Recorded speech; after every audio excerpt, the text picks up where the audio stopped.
स्वागत है दोस्तों। आज हम लोग यूपीएससी मेंस पीवाईक्यू का पार्ट 4 देखने जा रहे हैं, जिसमें क्वेश्चन देखिए क्या है कि 1935 के अधिनियम की मुख्य विशेषता क्या है। ठीक है, इस अधिनियम पर जवाहरलाल नेहरू की क्या प्रतिक्रिया थी, उन्होंने 1937 का चुनाव क्यों लड़े और उसका प्रभाव क्या पड़ा। ठीक है, ये 3-4 क्वेश्चन एक ही में सम्मिलित हैं, तो देखते हैं। 1935 की पहले विशेषता की बात करते हैं तो 1935 के अधिनियम की मुख्य विशेषताएं इस प्रकार है। पहला कि प्रांतीय स्वशासन यानी कि प्रोविंशियल ऑटोनॉमी की बात की गई थी। दूसरा, केंद्र में द्वैध शासन की स्थापना की बात की गई थी। तीसरा, ब्रिटिश भारत और देसी रियासतों को मिलाकर एक संघ के निर्माण की बात कही गई थी। और चौथा, पृथक मंडलों का विस्तार का बात किया गया था। साथ ही साथ यानी कि पृथक निर्वाचक मंडलों का और विस्तार किया गया। रक्षा, विदेश नीति, सिविल सेवा पर ब्रिटिश नियंत्रण जो पहले से था वो यथावत रखा गया। तो यह है आपको 1935 के अधिनियम की प्रमुख विशेषताएं। ठीक है, अब कह रहा है कि इस अधिनियम पर जवाहरलाल नेहरू की क्या प्रतिक्रिया थी। तो देखिए, जवाहरलाल नेहरू ने इस अधिनियम को एक कार जिसमें ब्रेक तो है पर इंजन नहीं है तथा दास्ता का अधिकार पत्र की संज्ञा दिया था। ठीक है, ये स्टेटमेंट पीटी में भी हम लोग से पूछ सकता है। ठीक है,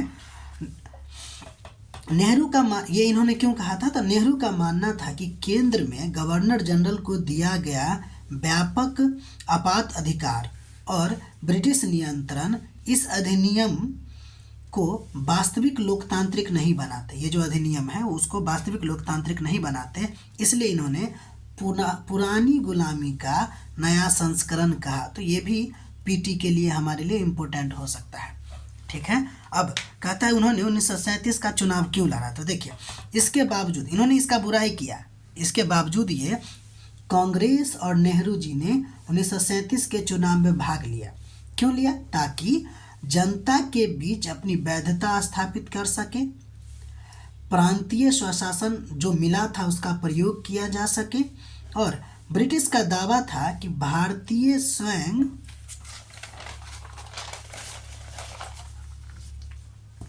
शासन करने में सक्षम नहीं है को भी गलत सिद्ध कर सके। ठीक है, तो ये था। अब जब चुनाव लड़ा तो क्या हुआ, 1937 के चुनाव का क्या प्रभाव था। तो देखिए, चुनाव में कांग्रेस को बेहद महत्वपूर्ण जीत मिली, यानी कि 7 प्रांत में उसकी सरकारें जो हुई आपको बनी। इससे राष्ट्रीय आंदोलन को नई दिशा मिली, प्रशासनिक अनुभव प्राप्त हुआ और स्वतंत्रता की मांग और अधिक मजबूत हुई। ठीक है, तो ये है आपको आज का क्वेश्चन। इसके बाद हम लोग अगले दिन पीवाईक्यू देखेंगे। अगर आप लोग को अच्छा लग रहा है तो लाइक कीजिए, सब्सक्राइब कीजिए, शेयर कीजिए। ठीक है, मिलते हैं अगले दिन अगले वीडियो में। तब तक के लिए अपना ख्याल रखिए, पढ़ते रहिए। Take care.